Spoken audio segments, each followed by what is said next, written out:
El tema de hoy es de lo que vimos el día de ayer, ¿verdad? La cirrosis alcohólica y sus complicaciones. Eh, vamos a comenzar, vamos a hablar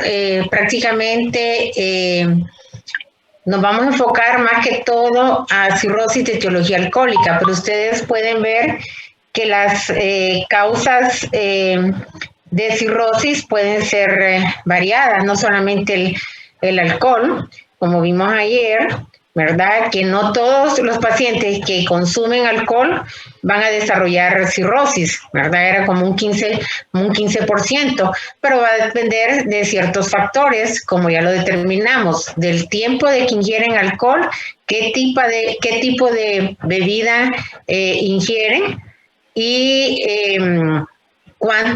el porcentaje de alcohol y los gramos de alcohol, ¿verdad? Y también va a depender de la constitución en sí del individuo, ¿verdad? Porque si está asociado a trastornos nutricionales, vamos a ver que estos pues pueden evolucionar a una cirrosis. Antes de llegar a cirrosis, ayer vimos también con lo de la hepatitis alcohólica que los pasos prácticamente que se determinan, ¿verdad? En la patología de la hepatopatía alcohólica consiste en las 3 lesiones principales, ¿verdad? Primero, como les decía, un hígado graso, después una hepatitis alcohólica y luego la cirrosis, ¿verdad? Ayer pues nos enfocamos prácticamente en la hepatitis. Nos enfocamos prácticamente en la hepatitis alcohólica y las características, ¿verdad? Vamos a definir, como les decía, que las causas de cirrosis pueden ser variadas. Entre ellas, pues la más frecuente es el alcoholismo, pero tenemos las asociadas a problemas infecciosos, tenemos la hepatitis viral crónica, la hepatitis B, la hepatitis C, una hepatitis autoinmunitaria, tenemos la cirrosis biliar, ¿verdad? Ustedes miran cirrosis biliar primaria y secundaria, la colangitis esclerosante primaria, y tenemos también la cirrosis cardíaca, la hepatopatía metabólica hereditaria, la hemocromatosis, la enfermedad de Wilson, deficiencia de antitripsina alfa 1, la fibrosis quística y la cirrosis criptógena. En aquella que prácticamente no tenemos en sí cuál es la causa más frecuente, la causa más frecuente de que se produzca la cirrosis, ¿verdad? Entonces tenemos que la cirrosis se define, que es un trastorno que tiene características histopatológicas, las cuales consisten, esto es importante, en fibrosis. Acuérdense ayer en hepatitis alcohólica había una hepatomegalia, tenemos una distorsión estructural, hay formación de nódulos de regeneración y una consecuente disminución de la masa hepatocelular. Entonces, ¿qué pasa? Que el hígado aquí es pequeño, nodular, se ha perdido prácticamente la arquitectura normal del hígado. Hay estimulación de fibrosis, ocurre por activación de células estrelladas y síntesis de colágeno, ¿verdad? También puede ser, tenemos que esta fibrosis en ciertos casos puede ser reversible si se elimina la agresión fundamental. Pero esto prácticamente, ¿se acuerdan en los pasos que miramos? Que estaba el hígado graso, que ese sí puede ser reversible, la hepatitis alcohólica y luego la cirrosis. Tenemos que en la cirrosis de etiología alcohólica, ¿verdad? Es causada por el consumo crónico y excesivo de bebidas alcohólicas, el cual, ¿qué produce? Produce una fibrosis sin que ocurra inflamación. Cuando esta fibrosis alcanza cierto grado, prácticamente se destruye toda la arquitectura normal del hígado. y se sustituyen todos los hepatocitos con nódulos D regenerativos. Estos nódulos generalmente son menor a 3 milímetros, que es la micronodular. Y tenemos que si se suspende el alcohol, ¿verdad? El consumo, se estimula la formación de nódulos de mayor tamaño, que puede ser macronodular. Entonces aquí, miren esta diapositiva, es un hígado graso. Prácticamente cuando se hacen ultrasonidos se reportan de que el tamaño del hígado puede estar aumentado, pero es un hígado graso. Aquí en la cirrosis ustedes miran que prácticamente se pierde la arquitectura normal del hígado y se forman estos nódulos de regeneración. Tenemos que hay factores de riesgo para que se produzca cirrosis. Como les decía, el abuso crónico del alcohol va a producir la esteatosis, fibrosis, la cirrosis, ¿verdad? Y entre los factores de riesgo está, como les decía, la cantidad de alcohol que se ingiere, el tipo de bebida, el patrón de consumo, hay factores genéticos, el sexo, la raza, la desnutrición y la obesidad. En cuanto a la patogenia, tenemos que, si miramos un porcentaje de pacientes, ¿verdad? Tienen los criterios de abuso o dependencia del alcohol.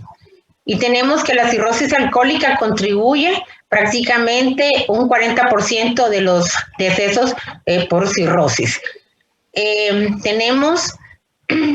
Cuando miramos el metabolismo del alcohol, ¿verdad? Tenemos que de los 3 sistemas enzimáticos encargados del metabolismo hepático del etanol, la deshidrogenasa de alcohol es el principal, ¿verdad? Y se encarga de formar, como les había dicho, cuando miramos el metabolismo, formar acetaldehído, el cual después se metaboliza acetato. Tenemos que esta ingestión de etanol aumenta la acumulación intracelular. En todas las síntesis de triglicéridos hay aumento en la captación de ácidos grasos, ¿verdad? Hay secreción de lipoproteínas, también se altera la síntesis y secreción hepática. Tenemos que aquí, ¿qué es lo que pasa? Que se activan estas células de Kupffer, que producen citoquinas profibrinógenas que inician la activación de las células estrelladas. En las manifestaciones clínicas de un paciente con cirrosis, lo más importante, tenemos que hacer una buena historia clínica. Como les decía, la anamnesis es lo más importante, porque aquí podemos determinar si el paciente, cuánta es la cantidad de alcohol que ha estado ingiriendo, la duración del consumo del alcohol. Podemos ver también con los síntomas inespecíficos, ¿verdad? Que pueden tener un dolor vago en el cuadrante superior derecho, puede haber fiebre, náuseas, diarrea, vómitos, anorexia. Y en el examen físico, nosotros lo que podemos encontrar es el hígado y el vaso pueden estar aumentados de tamaño, ¿verdad? Al inicio, pero después el hígado, ya en una cirrosis, prácticamente, como les dije, es pequeño, es fibrótico, ¿verdad? El borde hepático puede estar firme y nodular.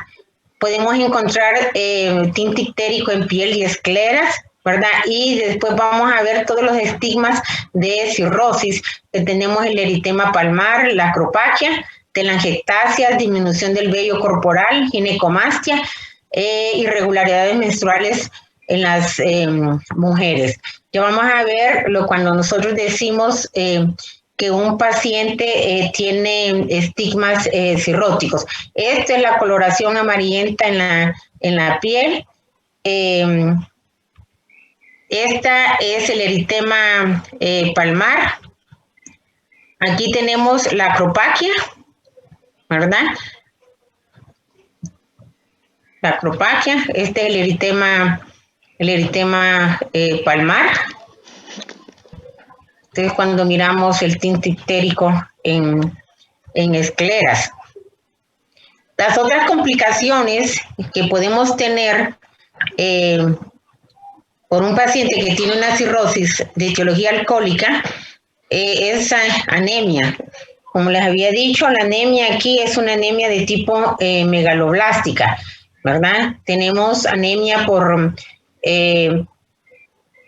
puede haber una gastritis erosiva por el alcohol, puede haber hemorragias digestivas, pero esto puede ser por varices esofágicas. Tenemos hiperesplenismo por la hipertensión portal o por una supresión directa del alcohol de la médula ósea. Puede haber una anemia megaloblástica cuando tenemos un volumen corpuscular medio elevado, ¿verdad? Mayor de 100, o cuando encontramos una hemólisis, ¿verdad? Una anemia hemolítica. ¿Qué podemos encontrar? De las otras complicaciones que vamos a hablar posteriormente, la hepatoesplenomegalia, la encefalopatía hepática y la hipertensión portal. Tenemos que el diagnóstico lo vamos a hacer, como les había dicho, en forma clínica. Nosotros solamente con ver a un paciente podemos determinar que tiene con las escleras, el tinte ictérico en escleras, miramos que tiene hipertrofia parotidia, hay ginecomastia, ¿verdad? La clínica es importante, luego con el antecedente de ingesta crónica del alcohol, y luego tenemos datos de laboratorio sugestivos. Entre los datos de laboratorio que nosotros determinamos, vamos a ver que en un hemograma podemos encontrar trombocitopenia, un volumen corpuscular medio elevado.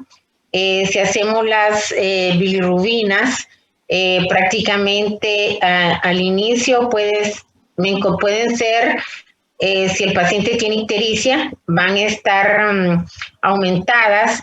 Los tiempos de coagulación, el TP, el tiempo de protomina puede estar aumentado y el INR puede estar también arriba de 1. Las aminotransferasas las vamos a encontrar también que se encuentran elevadas. Entre otros datos de laboratorio subjetivos, tenemos estudios de imágenes. Ustedes miran de que a veces los pacientes pues les mandamos a hacer un ultrasonido abdominal y cuando no es concluyente mandamos a hacer un TAC o una resonancia magnética, ¿verdad? Para detectar si en el estudio hay lesiones vasculares, ¿verdad? De eso es lo importante. Tenemos que descartar otras causas de hepatopatía siempre crónica, porque a veces miramos la asociación, ¿verdad? Puede ser viral. Siempre, si en un paciente miramos que tiene ictericia, tiene los estigmas cirróticos que ya habíamos hablado, miramos una relación causal con el consumo del alcohol. Y tenemos que el diagnóstico definitivo de que un paciente tiene una cirrosis es por medio de una biopsia hepática, que esta ayuda a confirmar el diagnóstico, ¿verdad? Esta biopsia prácticamente la vamos a hacer hasta que el paciente haya tenido una abstinencia por 6 meses y determinar si la enfermedad es residual, no reversible. A veces por la clínica, por datos de laboratorio y el antecedente de una ingesta crónica de alcohol, hacemos el diagnóstico de cirrosis. No se realiza la biopsia hepática porque el paciente ya tiene contraindicaciones para hacer la biopsia hepática. Uno de ellos es que va a tener un tiempo de protomina elevado, un INR elevado. Entonces, prácticamente ahí sería una contraindicación para realizar una biopsia hepática. Como les decía aquí, en los exámenes de laboratorio, el volumen corpuscular medio que va a estar elevado, ¿verdad? Las plaquetas pueden estar reducidas en primera fase de la enfermedad por hipertensión portal, hiperesplenismo. Si la enfermedad avanza, la bilirrubina puede ser al inicio normal, después se aumenta y prácticamente la que esté elevada es la directa. Como les decía, el tiempo de protomina puede estar prolongado y este no va a responder a la administración IV de vitamina K. Cuando tenemos pacientes hospitalizados y miramos que tiene los tiempos prolongados, uno inicia vitamina K, pero generalmente por 3 días. Luego miramos que estos tiempos siempre persisten prolongados a pesar de que hemos administrado vitamina K. La concentración de sodio está disminuida en pacientes con ascitis por la cantidad excesiva de agua libre y las aminotransferasas van a estar elevadas en proporción de 2 a 1. El tratamiento. Tenemos que parte del tratamiento es la abstinencia, es fundamental, que el paciente deje de ingerir alcohol, mantener un buen estado nutricional y el uso de glucocorticoides. Se acuerda que ayer hablábamos de la hepatitis alcohólica, ¿verdad? Que podemos utilizar los glucocorticoides siempre y cuando no haya un proceso de infección, y el tratamiento está restringido a pacientes con una función discriminante mayor a 32.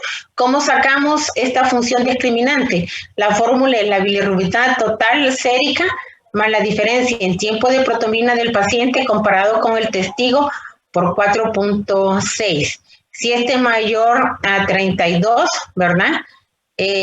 Nosotros decimos que este tratamiento está restringido para estos pacientes. Este es el manejo, pero el manejo en sí del paciente va a ser dependiendo también de las complicaciones de la cirrosis, que vamos a hablar más adelante. Van a ser de acuerdo a las complicaciones. Ya vamos a hablar de una de las más frecuentes, bueno, el síndrome de hipertensión portal y el tratamiento de este. Les había dicho que estaba la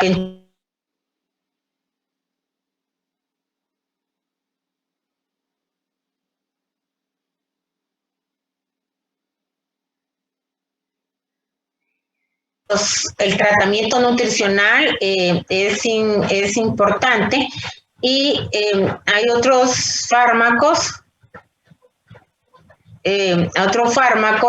que los utilizamos, ¿verdad? Incluso antioxidantes y la colchicina. Ustedes miran que la colchicina, pues ahorita como respuesta inflamatoria lo estamos utilizando mucho en los pacientes con COVID-19, pero la colchicina lo que hace es que disminución de los fibroblastos para que no se sigan formando nódulos de regeneración. La colchicina prácticamente lo utilizamos en pacientes, una de las indicaciones en pacientes que tienen ataque agudo de gota, ¿verdad? Donde tienen hiperuricemia. No se recomienda el consumo de paracetamol en pacientes que tienen una hepatopatía, ¿verdad? Y también no vamos a utilizar las benzodiazepinas. Prácticamente todos los fármacos que tienen metabolismo a nivel hepático no los vamos a recomendar. El tratamiento va encaminado, ¿verdad? Como les había dicho al inicio, en base a eliminar el factor, ¿verdad? El alcohol, la parte nutricional.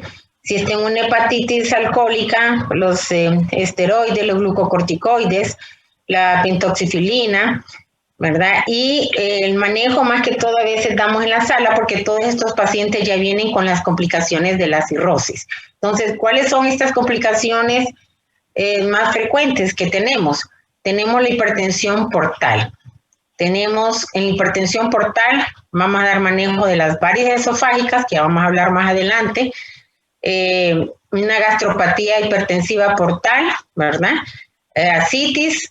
Otra de las complicaciones es la peritonitis bacteriana espontánea, el síndrome patorrenal, tipo 1, tipo 2, y la encefalopatía hepática, con hipertensión portopulmonar, y otra es la desnutrición. Otras complicaciones de la cirrosis son las coagulopatías, ¿verdad? La trombocitopenia, osteopatía, podemos encontrar osteopenia, osteoporosis, osteomalacia, y las anomalías hematológicas, la anemia, que habíamos dicho anemia de tipo megaloblástica, que tienen un volumen corpuscular medio mayor de 100, la hemólisis, la trombocitopenia y la neutropenia. Vamos a hablar de la hipertensión portal. La hipertensión portal prácticamente se define como la elevación del gradiente de presión venosa hepática mayor de 5 milímetros de mercurio. Entonces, es causada por una combinación de dos procesos hemodinámicos que ocurren simultáneos. Un aumento de la resistencia intrahepática al paso del flujo sanguíneo a través del hígado como consecuencia de la cirrosis y nódulos regenerativos, y la otra por un incremento del flujo sanguíneo esplácnico consecutivo a vasodilatación en el lecho vascular. En la clasificación de la hipertensión portal tenemos la prehepática, ¿verdad? Cuando tenemos trombosis de la vena porta, trombosis de la vena esplénica, esplenomegalia masiva, el síndrome de Banti. En la hepática, que puede ser presinusoidal, esquistosomosis, una fibrosis hepática congénita, y la sinoidal es cuando la cirrosis, ¿verdad? La hepatitis alcohólica. En la poshepática tenemos el síndrome de Budd-Chiari y membranas en la vena cava inferior, y otras causas que estas pueden dar hipertensión portal, ¿verdad? Que son causas cardíacas, la miocardiopatía restrictiva, pericarditis constrictiva, insuficiencia cardíaca congestiva grave. Entonces, como les decía, la hipertensión portal, que es una de las causas, de las complicaciones más frecuentes de los pacientes con cirrosis. Entonces, el manejo de estos pacientes, ya vamos a ver más adelante, que aquí que vamos a administrar son diuréticos, pero ustedes miren que administramos cuando tienen ya ascitis, ¿verdad? Prácticamente administramos diuréticos, furosemida y espironolactona, ¿verdad? La espironolactona no lo vamos a utilizar por ahorrador de potasio, sino por el hiperesplenismo secundario que estos pacientes, el hiperaldosteronismo secundario que estos pacientes presentan. Entonces, la hipertensión portal, aquí tenemos, hay un incremento de la resistencia venosa, lo que hablábamos, hay una obstrucción prehepática, intrahepática y poshepática, y ya vimos las causas, ¿verdad? En la prehepática, la trombosis de la vena porta, compresión por cáncer, compresión por ganglios. En la intrahepática, la cirrosis, y la obstrucción poshepática, ¿verdad? Trombosis de las venas hepáticas. Entre las principales complicaciones de la hipertensión portal, ¿verdad? Tenemos las varices esofágicas, ¿verdad? Las varices esofágicas, tenemos el hiperesplenismo y tenemos la ascitis. Como miran acá las varices, ¿verdad? Como vamos a ver más adelante, el tratamiento en sí de los pacientes. ¿Cómo hacemos nosotros el diagnóstico? En un paciente que nos presentan con trombocitopenia, tiene esplenomegalia, tiene ascitis, otra de las complicaciones, la encefalopatía, tiene varices esofágicas como sin hemorragia. En un paciente sin diagnóstico previo con cualquiera de estas manifestaciones se debe de tener una valoración adicional. Por ejemplo, los estudios que nosotros vamos a hacer es el estudio endoscópico, una endoscopia digestiva alta, para identificar si un paciente tiene varices esofágicas. Como les decía, dentro de otros métodos diagnósticos de imagen, ultrasonido de abdomen, la tomografía o la resonancia, que nos van a mostrar un hígado nodular y pueden encontrar cambios de hipertensión portal con circulación colateral intraabdominal. Entonces, como les decía, el tratamiento va a depender de las complicaciones que el paciente tiene. Si el paciente tiene prácticamente ascitis, prácticamente el tratamiento va a ser dieta, diuréticos, tenemos la espironolactona, la dosis de 400 y 600 miligramos diarios.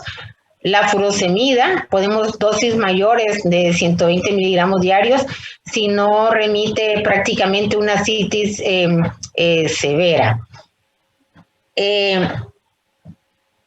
El tratamiento ya por hemorragias, por varices, ¿verdad? Que es una de las complicaciones de hipertensión portal, se divide en dos categorías. La profilaxis primaria, vamos a dar antagonistas adrenérgicos no selectivos, o esto es importante, la ligadura endoscópica, ¿verdad? Aquí, ¿cuáles utilizamos? El propanolol, ¿verdad? ¿Qué es lo que queremos hacer? Disminuir la presión a nivel de la porta.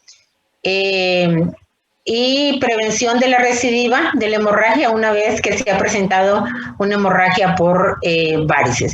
Este prácticamente es el tratamiento de una ligadura endoscópica de varices esofágicas. Esto lo realiza el gastroenterólogo y prácticamente se realiza en sala de operaciones. Este es el manejo. Ustedes miran de que es una de las causas frecuentes de mortalidad. Un sangrado por varices esofágicas que puede ser masivo, ¿verdad? Y el tratamiento, pues en este caso ya es un paciente, hacemos la ligadura de varices, damos el propanolol, pero en fase aguda, si está sangrando, podemos dar octirótido. Y en emergencia, a veces se coloca una sonda de Steinstacken-Blackmore, ¿verdad? Que es un balón que tiene un balón para esófago, estómago y el otro que se hace lavado. Otra de las complicaciones, tenemos el síndrome hepatorrenal, que aquí es una forma de insuficiencia renal funcional, sin patología renal, que ocurre en el 10% de los pacientes con cirrosis. Esto es lo que tienen que determinar, que es en el 10% de los pacientes con cirrosis. ¿Qué encontramos? Un aumento en la resistencia vascular que se acompaña de una reducción en la resistencia vascular periférica, y el diagnóstico se establece cuando hay una gran cantidad de ascitis en pacientes con aumento progresivo de la creatinina. En estos pacientes, pues no se recomienda, no vamos a dializar, ¿verdad? Y puede ser de dos tipos. La tipo 1 se caracteriza por una alteración gradual en el funcionamiento renal y una disminución importante de la depuración de creatinina en 1 o 2 semanas después de la presentación. Y el tipo 2 se caracteriza por una disminución en la tasa de filtración glomerular y un incremento en la concentración sérica de creatinina, pero es muy estable y no tiene esta mejor pronóstico. En la encefalopatía, otra de las complicaciones de la cirrosis, tenemos la encefalopatía hepática, y hay varios factores que me pueden desencadenar una encefalopatía hepática. ¿Cómo se define? Como una alteración del estado mental y en el funcionamiento cognitivo, y se presenta en pacientes con una insuficiencia hepática. Tenemos que la clasificación, los grados, puede ser grado 1 cuando el paciente prácticamente solo tiene alteraciones en el ritmo circadiano, a veces está irritable, Encefalopatía grado 2 es cuando encontramos asterixis, la 3 cuando hay mayor deterioro del estado cognitivo de este paciente, y la encefalopatía grado 4 es cuando el paciente prácticamente nos ha entrado en coma. Tenemos que hay varios factores que me pueden desencadenar una encefalopatía hepática. Y lo que es lo que tenemos que nosotros ver en un paciente que tenemos hospitalizado para que no nos entre en encefalopatía hepática. Es determinar que no vaya a tener cuadros infecciosos, no vaya a tener sangrados. Tenemos que ver la dieta, ¿verdad? Que no se le esté dando también fármacos que se metabolizan a nivel hepático, porque todos esos pueden ser factores de una encefalopatía hepática, incluso un desequilibrio hidroelectrolítico, que para el manejo de una hipertensión portal con ascitis, que tenga ascitis el paciente, que estemos muy agresivos con los diuréticos, entonces puede ocurrir, me puede llevar un paciente a una encefalopatía hepática. Entonces, como les decía, los cambios ocurren en un lapso de semanas a meses, y los factores desencadenantes, la infección, un incremento en la carga alimentaria, generalmente de proteínas, un desequilibrio hidroelectrolítico. El paciente puede mostrar cambios de personalidad, ¿verdad? Cuando el paciente, ya vamos a ver que el manejo, como les había dicho, en la manejo de la ascitis, en el síndrome de ascitis, que tenga síndrome de hipertensión portal, el manejo, pues, con los diuréticos, y podemos hacer abdominocentesis, ¿verdad? Cuando se miraron las indicaciones de los procedimientos médicos en sala, que estaba la abdominocentesis, miramos que puede ser diagnóstica y paliativa. En estos pacientes que tienen ascitis, la abdominocentesis también puede ser diagnóstica. Vamos a ver que no va a entrar el paciente en una peritonitis bacteriana espontánea, o bien parte del manejo, ¿verdad? Pero aquí, por cada 1000 ml de líquido acítico que se extrae, tenemos que administrar prácticamente albúmina, ¿verdad? En estos pacientes, para que el paciente no vaya a tener, también no vaya a manifestar una encefalopatía hepática. Tenemos que buscar datos de hemorragia y, como les decía, parte de la asterixis. El tratamiento en la encefalopatía hepática, administramos lactulosa, ¿verdad? ¿Para qué? Para desificar el medio colónico. Y recientemente se ha usado la rifaximina en dosis de 500 miligramos 2 veces al día, ¿verdad? En lugar de la neomicina y metronidazol, y hacemos complemento con zinc. Hemos visto pacientes que han estado prácticamente en coma, y solamente a veces con el uso de la lactulosa, incluso en enemas de retención, prácticamente los pacientes responden. Otra complicación, tenemos la peritonitis bacteriana espontánea, que, como les decía, que cómo ocurre esta peritonitis bacteriana espontánea. La microflora intestinal, que se transporta a través de los ganglios mesentéricos, ¿verdad? Y me puede producir una bacteremia.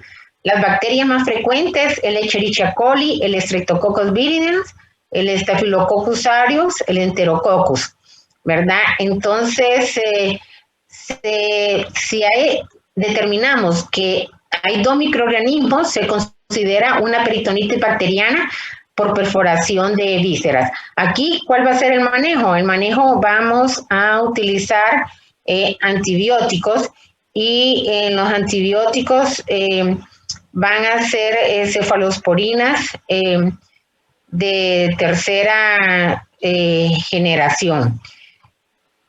Estaban las otras complicaciones que les había dicho de desnutrición, ¿verdad? las alteraciones de la coagulopatía y de la osteopenia. Entonces, ustedes miran que los pacientes cuando se hospitalizan por una cirrosis, lo que manejamos prácticamente son las complicaciones. Siempre, si tiene tiempos prolongados, administramos vitamina K, ascitis, pues los diuréticos, como les había dicho, espironolactona, furosemida. Si determinamos que tiene varices esofágicas, el uso del propanolol para disminuir la presión a nivel de la porta.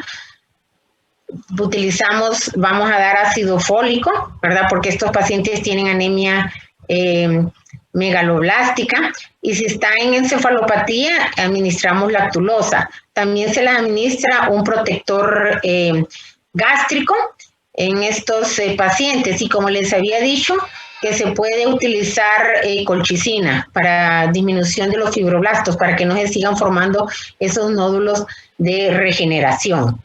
Hay una clasificación muy importante que ustedes la tienen que saber, que es lo que se necesita cuando están en los pacientes que tienen en sala, hospitalizados, que es la clasificación de Schiller-Pugh, ¿verdad? Que son los parámetros prácticamente que utilizamos, es si tiene ascitis, si tiene la bilirrubina, el tiempo de protombina, y encefalopatía, y en base a eso se van a dar los puntos asignados, ¿verdad? Se van a dar los puntos asignados y se va a determinar de acuerdo a esos puntos si la enfermedad está bien compensada, y tenemos que la sobrevida al año va a ser de un 100% y la sobrevida a 2 años de un 85%. Si hacemos el conteo, ¿verdad? Y tenemos que tiene en categoría B, tiene un compromiso funcional significativo, prácticamente la sobrevida a 2 años es de un 60%, y una enfermedad descompensada, que se entraría en categoría C, solo tiene un 35% de sobrevida en 2 años. ¿Qué quiere decir en estos pacientes? En estos pacientes vamos a encontrar que tienen una ascitis moderada, que tienen una bilirrubina mayor de 3 miligramos por decilitro, una albúmina que es menor de 2.8 y un INR mayor de 2.3.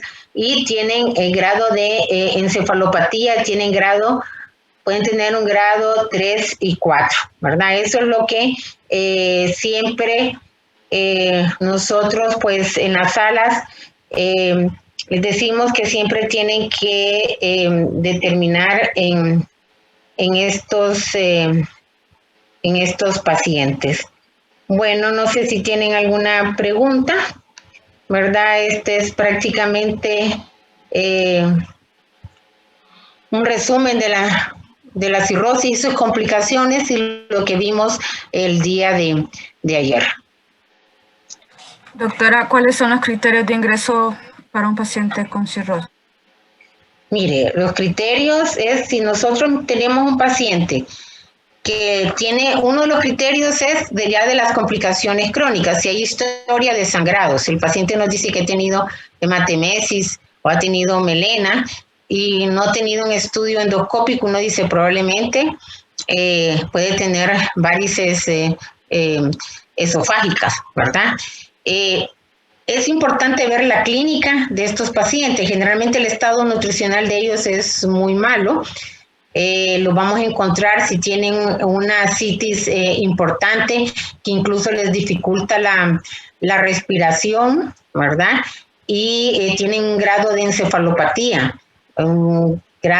Si ya tenemos grado 2, que ya el paciente tiene asterixis, y si hay historias, solamente con el grado de encefalopatía y la ascitis nosotros podemos ingresar un paciente. Y otro paciente que no puede tener encefalopatía en ese momento, pero sí tiene ascitis y hay historia de hematemesis o de melenas, que nosotros sospechamos un sangrado digestivo alto, que puede ser por una gastropatía erosiva por el alcohol o bien por varices esofágicas, ese paciente hay que ingresarlo. La otra condición es pacientes que tienen, tenemos toda la clínica, todos los estigmas cirróticos, tiene ascitis, tiene dolor abdominal y ha estado con fiebre. Podemos sospechar que en ese paciente puede tener una peritonitis espontánea y ese paciente es de ingresarlo, porque en ese momento no puede tener encefalopatía hepática, pero como les había dicho, los factores que condicionan una encefalopatía hepática son las infecciones, los sangrados, desequilibrio hidroelectrolítico, la carga de la dieta, ¿verdad?, de proteínas. Entonces, ese paciente sí tiene que ingresarse. Ya un paciente que sí tiene sus estigmas cirróticos, pero no tiene fiebre, no hay sangrados, la ascitis no está a tensión, ese paciente pues se le puede dar manejo ambulatorio. Gracias. ¿Otra pregunta?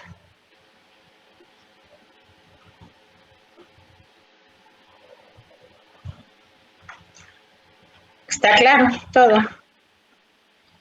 Bueno, pues entonces que tengan una feliz tarde. Conmigo vamos a volver a tener dos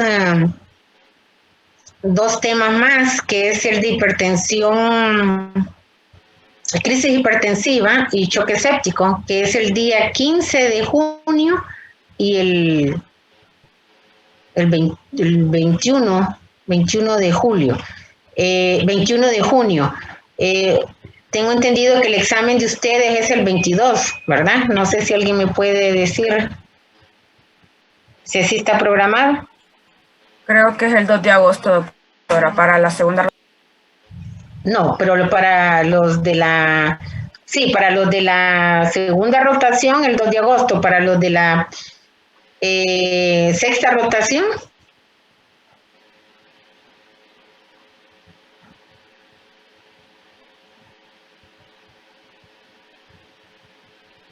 Los de la sexta rotación.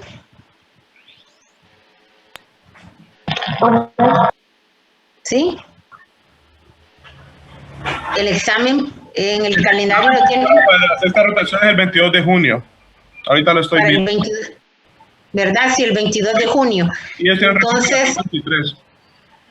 Sí, entonces, sí, el 22 de junio. Entonces, el 21 de junio tienen conmigo la última clase, que es de choque séptico. ¿Verdad? Solo es un repaso también. Y el 22, pues ya van a examen. Está bien. Bueno, que tengan feliz tarde, ¿verdad? Hasta el 15 de junio van a estar otra vez conmigo. Gracias, bueno. doctora. Gracias, doctora. Feliz tarde. Bueno.